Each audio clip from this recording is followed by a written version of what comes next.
दोस्तों, स्वागत है आपका एक नई वीडियो में। मेरा नाम हिमांशु सिंह है। जैसे आप लोगों को पता है कि हमने एक सीरीज स्टार्ट करी है आरआरबी एनटीपीसी और आरआरबी ग्रुप डी के लिए, जिसमें मैं आपको लगातार ये चीज़ें बता रहा हूँ, आपको सोर्स क्या फॉलो करना है और आपका स्टडी पैटर्न क्या होना चाहिए। ये दोनों चीज़ करने के बाद में अब जो तीसरी चीज़ है, सबसे ज़्यादा मैंने देखा है जो डाउट आ रहे हैं बच्चों के, वो जीके के लिए आ रहे हैं। तो ये मैं जीके के लिए आपको बताना चाहता हूँ। एक पूरी वीडियो में बना रहा हूँ जिससे आपको स्ट्रेटजी फॉलो करनी है जीके की। पूरी स्टार्टिंग से लेके एंड तक आपको जीके की तैयारी कैसे करनी है, उसमें क्या करना है क्या नहीं करना है, किस टीचर को फॉलो करना है, मेरी एडवाइस जो मैंने किया है, तो मैं आपको वही चीज़ें बताना चाहता हूँ। तो जीके में हमने जीके को सबसे पहले दो पोर्शन में बांटा है, जिसमें एक में जनरल साइंस है, जिसके लिए मैंने आपको एस के जहाँ सर की साइंस की बुक बताई है। कुछ बच्चों के कमेंट थे, सर हम हिंदी में हमें नहीं पता। तो आप हिंदी मीडियम हो या इंग्लिश मीडियम हो, आप उसको फॉलो कीजिए। जीके आपको एस के जहाँ सर से फॉलो करनी है और जनरल साइंस आपको एस के जहाँ सर से फॉलो करनी है। उसके बाद में जो जनरल नॉलेज अपनी बची है, उसमें आपको मैंने किरण की बुक बताई है, जिसको आपको line to line page to page आपको पूरा पढ़ना है। उसके बाद में जो जीके में जनरल नॉलेज में जो मैंने किरण की बुक आपको बताई, उसमें आपको क्या करना है, हिस्ट्री को अलग, ज्योग्राफी अलग, पॉलिटी अलग, और आखिरी में जो मिसलिनियस हैं वो आपको अलग से पढ़नी है। जीके को आप 4 सेक्शन में बांटिए, जिसमें हिस्ट्री, ज्योग्राफी, पॉलिटी और लास्ट में जो मिसलिनियस है वो आपको अलग अलग तरीके से सारी चीज़ें देखनी है। हिस्ट्री में क्या करना है आपको, सबसे पहले तो आपको एक बार तो कंप्लीट रीडिंग जो मैंने बोला है कि स्टार्टिंग से लेकर एंड तक, सबसे पहले आप हिस्ट्री उठाइए और उसकी पूरी रीडिंग आप एक बार रीडिंग करोगे ना पूरी उसकी, तो आपको एक रोड मैप मिल जाएगा कि कहाँ से इवेंट स्टार्ट हुए थे और कहाँ तक, जब तक देश आज़ाद हुआ था, जो भी रूल्स बने थे, जो भी एक्ट हैं, सब कुछ। और स्पेशल एक चीज़ बताना चाहूँगा, जो फैक्ट्स हैं, फैक्ट्स मतलब डेट्स, नंबर, आजकल रेलवे क्या करने लगा है, जो मोटी मोटी चीज़ें हैं वो नहीं पूछता, वो डीप में जाके फैक्ट्स पूछता है आपसे, एग्जैक्ट डेट पूछता है आपसे कि एग्जैक्ट डेट के ऑप्शन देगा वो आपको, ये तारीख, महीने भी सेम कर देता है, सब सेम करता है, वो सिर्फ डेट में चेंज करता है। तो वो आपको उस हिसाब से देखना है एकदम। तो पढ़िए, ऐसे पढ़िए कि आप अगर पढ़ रहे हो तो आपको पता है कि हाँ मैं ये डेट्स का भी नहीं बोलूँगा।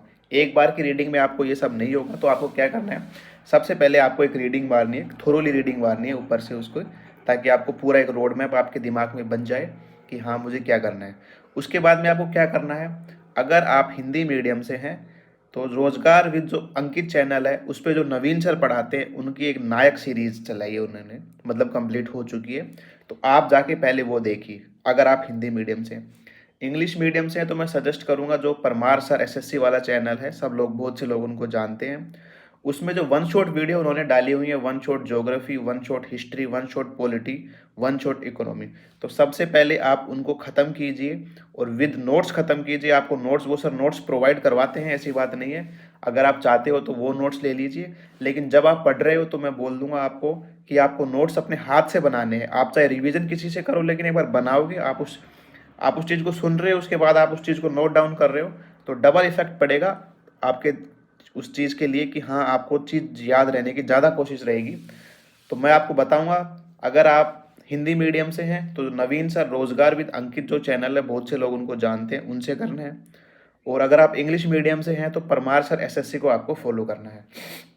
पहले, इससे पहले मैंने अड्डा 247 पे बताया था कि आपको रीजनिंग की डेली 15 से 20 क्वेश्चन लगाने हैं, डेली सेक्शनल हो या फुल हो, वो सीरीज डेली डालते हैं, 15 क्वेश्चन, 20 क्वेश्चन। अब मैं आपको बता रहा हूँ, जैसे आप ये स्टार्ट कर रहे हो, आपको लगता है मैंने कुछ हिस्ट्री पढ़ ली है या कुछ पॉलिटी या कुछ ज्योग्राफी पढ़ ली है, तो अड्डा 247 पे जाके आपको, उसमें भी वो 10 क्वेश्चन, 15 क्वेश्चन डेली के देते हैं। आपको डेली के वो क्वेश्चन अटैम्प्ट करने हैं, आपके नंबर कितने आ रहे हैं उसमें उससे कोई फर्क नहीं पड़ता है दोस्तों। आपको क्या करना है, वो सीरीज आपको अटैम्प्ट करनी है। उसके बाद में आप उसका एनालिसिस करोगे। जैसे आपने मान लो वो 10 क्वेश्चन या 12 क्वेश्चन के आसपास देते हैं, आपको उसका एनालिसिस करना है। और एनालिसिस में जो डिटेल्ड एक्सप्लेनेशन है ना, वो अच्छे से देखनी है, बस उसको याद नहीं करना, रट्टा नहीं मारना, कुछ नहीं करना, आपको उसको सिर्फ देखना है। पेशेंस रखिए, धीरे धीरे आप ये चीज़ जैसे आपकी रूटीन में आएगी ना, आपको 1 महीना 2 महीने जब आपको हो जाएंगे इस चीज़ को करते हुए, तब आपको पता चलेगा कि हाँ ये चीज़ कितनी इंपॉर्टेंट है। जब आप कोई मॉक दोगे और रैंडम आपको कुछ क्वेश्चन मिलेगा, फिर आपको एकदम से याद आया कि हाँ ये क्वेश्चन मैंने वहाँ देखा था। तो ये चीज़ आपको इस हिसाब से फॉलो करनी है। अपनी जीके को आपको कुछ सेक्शंस में बांटना है, हिस्ट्री, पॉलिटी, ज्योग्राफी, इकोनॉमिक्स और लास्ट में मिसलीनियस। मैं बोल रहा हूँ किरण के जो मिसलीनियस है लास्ट में, आप उनको जरूर पढ़िए लाइन टू लाइन। सिर्फ पढ़ना है, मैं हर बार ये बोलता हूँ, मैं ये नहीं कह रहा कि आपको रट्टा मारना है, आपको याद करना है। आप सिर्फ उसको एक बार पढ़ लीजिए, आराम से लाइन टू लाइन पढ़िए। जीके को 4 सेक्शन में, 5 सेक्शन में आप बांट लीजिए और हर सेक्शन को एक अलग से फोकस करिए। कुछ बच्चे बोल रहे थे सर नंबर नहीं कटने चाहिए या कम नंबर कटने हैं, तो ऐसा क्या करें। यही वो सीरीज है, यही जो तरीका है आपको फॉलो करना है, आपके नंबर बिल्कुल नहीं कटेंगे। जैसे मैं बता रहा हूँ, हमने जीके को भी अलग अलग सेक्शन में, 2 सेक्शन में डिवाइड किया, एक में साइंस किया है और एक में जनरल नॉलेज। साइंस के लिए एस के जा है, मैंने आपको पढ़ने का तरीका बताया है। और ये जो जनरल नॉलेज वाली बुक किरण मैंने बताई है, आपको रीडिंग मारनी है और फिर आपको यूट्यूब का सहारा लेना है। जो सभी फ्री कोर्सेज हैं, कोई पेड कोर्सेज नहीं है, सब फ्री है यूट्यूब पे। तो आपको नवीन सर का देखना है और परमार सर एसएससी देखना है। इसको ऐसे आप बांट लीजिए और ऐसे धीरे धीरे आप चलते रहिए, बिल्कुल आपके नंबर नहीं कटेंगे, कोई दिक्कत नहीं आएगी। और अगर आगे से कोई दिक्कत आए तो आप लोग कमेंट में मेरे को बता देना, मैं कोशिश करूँगा जब भी मेरा टाइम लगेगा तो मैं आप लोगों का रिप्लाई ज़रूर दूंगा। थैंक यू दोस्तों, तब तक पढ़ते रहिए।